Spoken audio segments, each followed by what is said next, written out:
KHTV YouTube channel. We are forming about earthquake updates. According information in Indonesia, according to the German Geological Services reported, the epicenter was recorded Shaluda, magnitude 4.2 earthquake, 66 kilometers south of Gorontalo, Indonesia. On Sunday,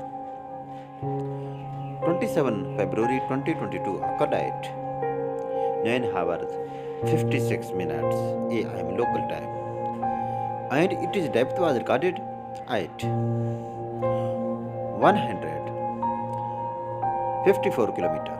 Like, share and subscribe to our channel for more information. Thank you.